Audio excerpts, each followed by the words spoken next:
The thing is, most satellites in orbit are still close enough that even if they lost power completely, they will still eventually burn up in the atmosphere. When I heard most satellites are still broadcasting Spice Girl songs. Is that Ha! true? 90s callback, Kirk. God damn. Because we should shut the science down. If that's what the scientists are working on, they should really focus on something more important. I mean, everybody who doesn't like the Spice Girls? But seriously, guys, you have glasses. You should be more serious than that. Dude, am I way off base? Not even the Spice Girls like the Spice Girls. Come on. You know what? Even they're over the Spice Girls? That triggered such a random memory.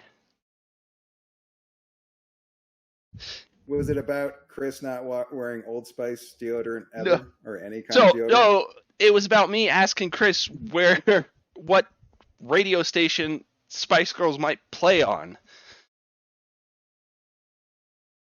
Oh, I don't remember that. Oh, this was, yeah. I mean, you probably would have been in middle school at the time. But you know how you have those, like, kind of embarrassing memories that you're like, eh. Well, because at the time, we pretty much only listened to country. Yeah. And I can't remember. You left your country roots to explore the Spice Girls? That's about, yeah. Okay. Sounds about right. I think the moral of this story is you're supposed to bury those memories deep down and not bring back Spice Girls. Yeah. It's not like you guys have a Spice Girls Forever tattoo, do you? No. Do you? You don't have one. Okay, good.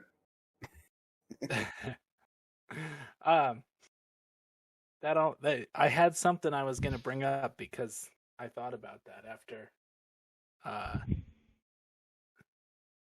But now I don't know what it was because Spice Girls just wrecked the whole conversation. Did you want to talk about your favorite Spice Girl? No. Okay. No. All right, we can move on. We went from Starlink to Spice Girls. Deuces are wild tonight. Let me tell you. When you said that, it made me think of my my next idea for making money on YouTube is to fight robots. I've had that idea for so long. No, but Battlebot. You personally are going to fight robots? Just yeah, Chris me against the robots? I'm gonna jump in the ring with a robot and see who wins. What could go wrong? You could get automated to death. See, well, and that kind of ties into an idea I had because, we both watched BattleBots, again, back to the 90s. Well, it was more late 2000s, or early 2000s. But we watched BattleBots and all of that. And now we have access to 3D printers and all of that stuff. Yeah, I think back in like 2000, it's probably 2000, I actually tried to build a BattleBot.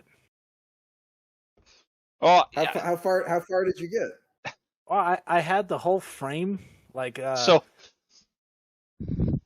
Yeah, like I had gotten into, basically I had to stop at the electronic part because I had no idea what the hell I was doing. The fact that you made it out of bubble wrap, I thought was a bad call. That doesn't seem a tough metal object. You work with what you got, Kirk. All right. No, but that's... seriously, but what about a bubble wrap star? Come on, seriously, that's the new thing. I'm a guy who's going to be so safe and compact, and your delivery will make it there, but... All right, battle rap star. Okay, go ahead, John. We don't need any more pop music, Kirk. Okay. Duly noted. Because I designed it myself. So there's a chance I did not design it well enough to handle that. And, that's 100% possibility. So, yeah. It just, it was something on my mind only because we've been, talking about, I made some caps for the boat. Well, those are functional, but they're not put under any stress. So then I make something that has a little bit of stress put on it and it breaks. And then I go, Well, this is worthless. What am I doing? Well, and can I say anything that has to put up with you is under stress? Can I say that right now? So, But John, you want to back me up? You're not. Yeah. But Everybody already knows Kirk. You didn't have to say it. All right. Well, I was just throwing out that theory. Like maybe it's not the 3D printed stuff. Maybe it's just you, and it just can't take it anymore. But everyone who listens to this podcast is stressed out, and they're just like, man, every time I listen to this show, I'm just stressed. Mm-hmm. Yeah. if I had to guess, I would think that it needs either more infill or more perimeter, like top, bottom. I figured if I increased the outside, like the thickness of the walls, I'd probably have a better result. But, it's just one of those things that was at the top of my head because it just happened, and it bummed me out. That's all. I mean, the top of your head was a hat. Always, yes. I mean, the only other thing I could think of was the bottom layers, increasing the bottom layers up a couple millimeters. Because typically it only prints in like, I want to say it's 1 or 2 millimeters for a solid bottom layer. I don't even think it's that. I think it's just 1. And that could be part of where the problem was. It doesn't have enough of that bottoms structure for the infill. So you're saying it's not a power bottom?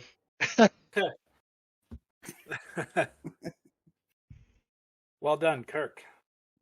Yes. It only use 70 grams or 50 grams of filament to print your project.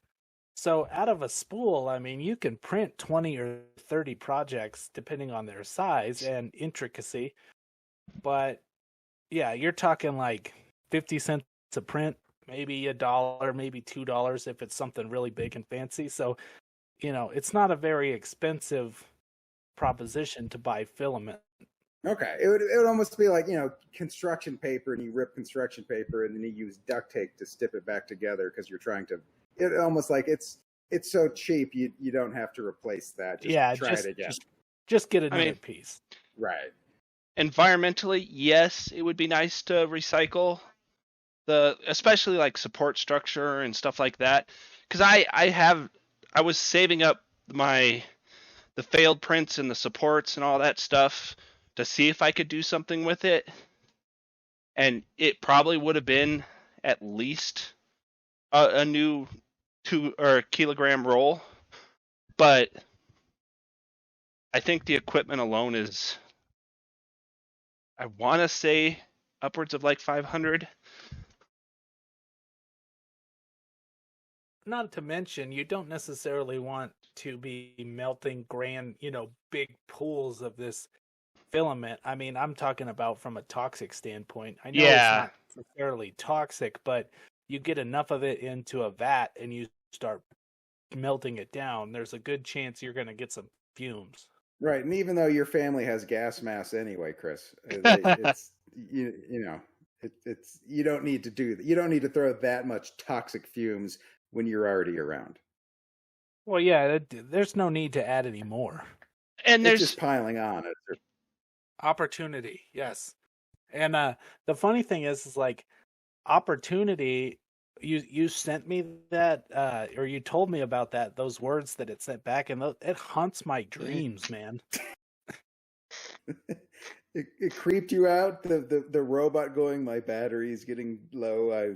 The time is near. I can feel death upon my shoulder. Don't give robots.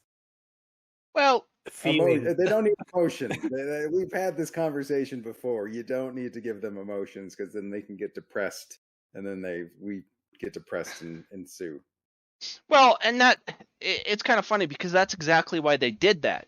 Because it was kind of around the pinnacle of Twitter and all of that. So they wanted to give it a way to, I'm assuming that's what it was. Well, it must, like if you look on Twitter now, even the Perseverance has its own Twitter page, and it talks in first person just like a person would.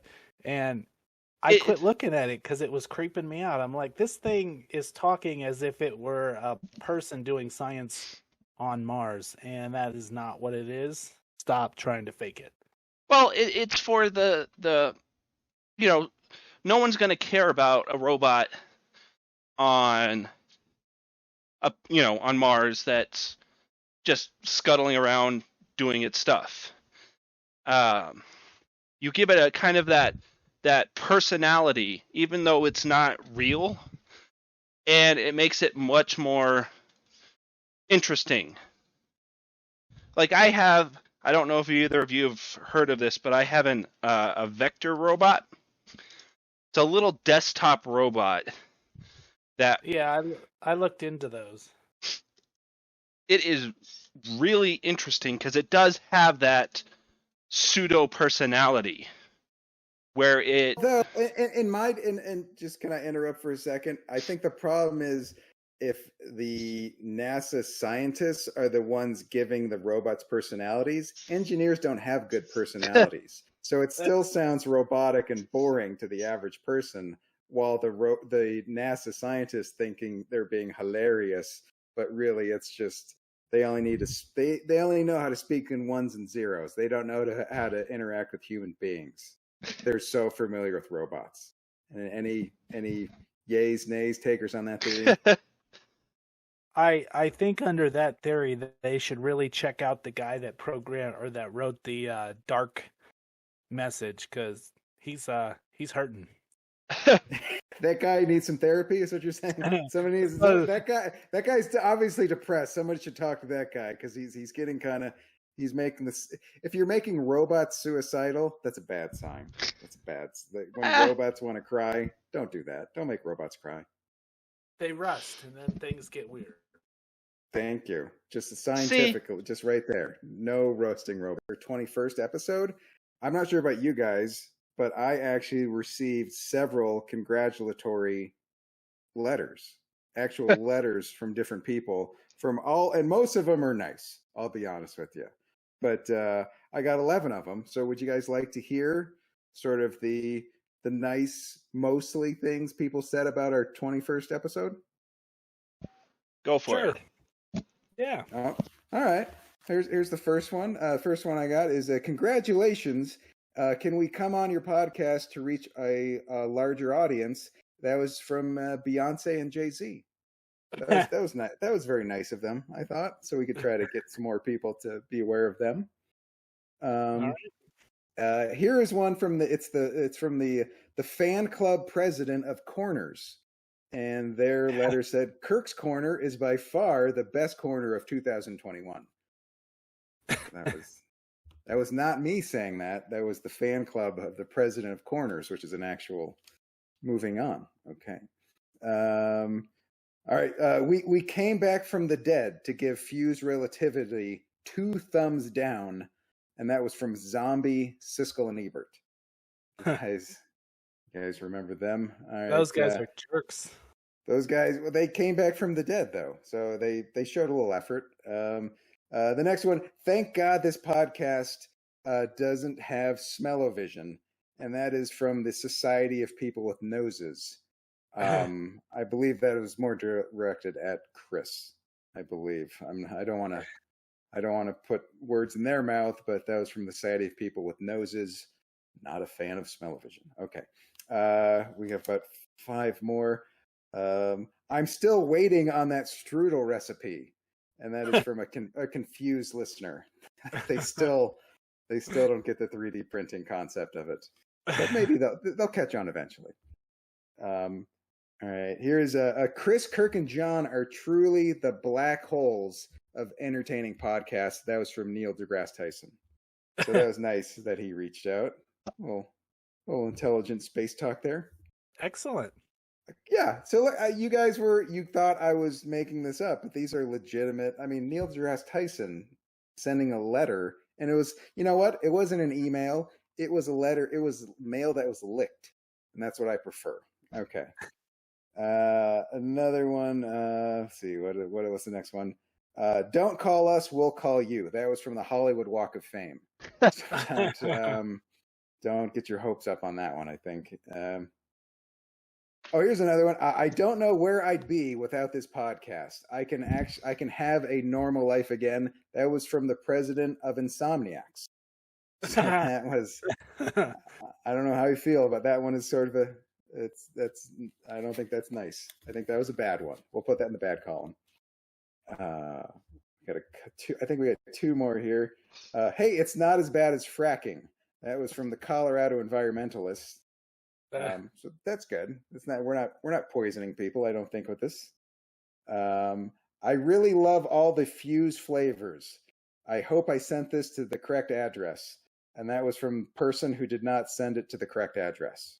So the Fuzed is close. More of a typo, that one. I shouldn't have read that one.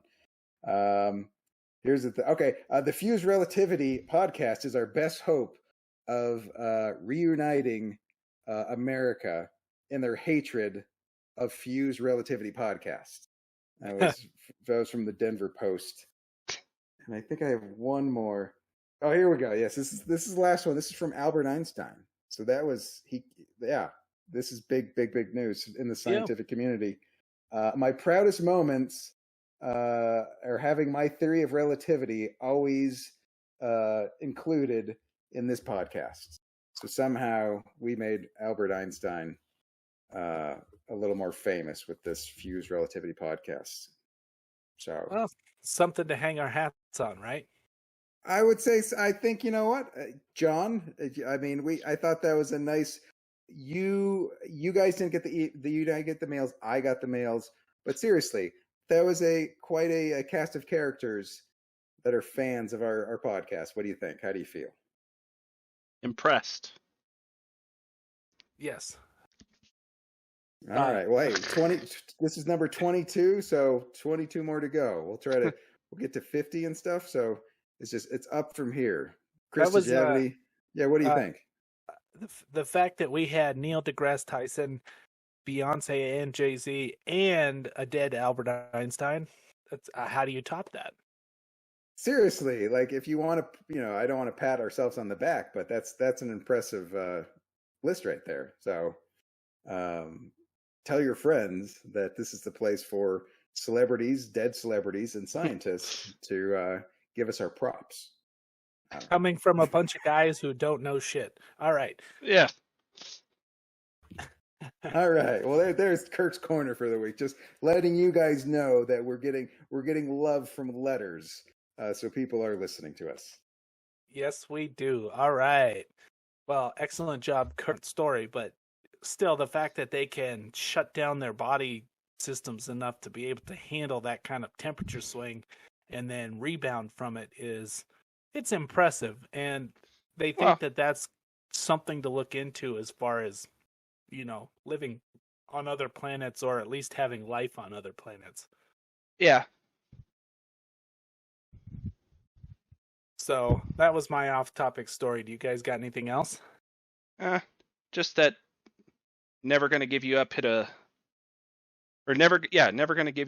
billion plays on YouTube. Really? Huh.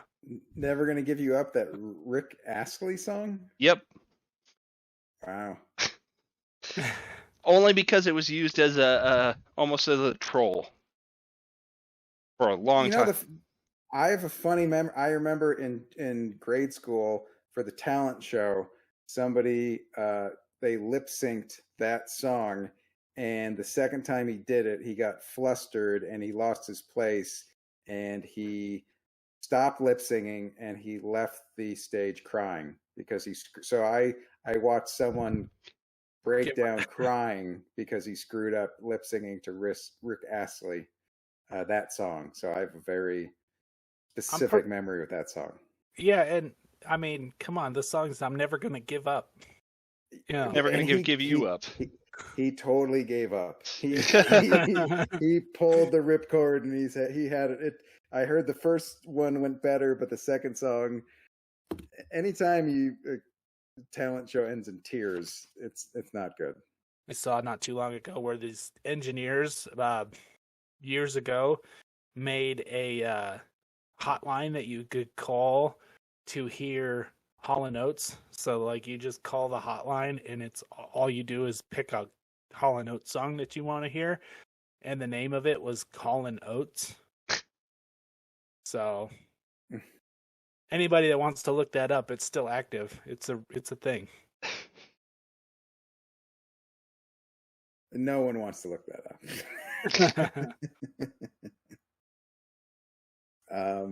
Okay, well, we'll leave on the. I have a quick one. I have a quick off topic. Mine is. I read a story about a man from Idaho. He balanced a chair on his chin for an hour and 8 minutes and 39 seconds, setting a world record. Couple things. This man has over 200 world records, so he's kind of addicted to world record. Another thing, this just proves that potatoes are still the most interesting thing about Idaho. A couple other things. And the man, you know what the man's new nickname is? Do you guys want to guess what the new man's nickname is? Go for it. What is it? He's the chairman of the boring. Is the one. All right. And then one more thing. The worst part was there was actually an 83-year-old woman who really wanted to sit down. And this jerk was using the only chair. So that's slightly off topic. But seriously, if you're going to break a world record and you see an old lady, give her the chair instead. Don't be a dick.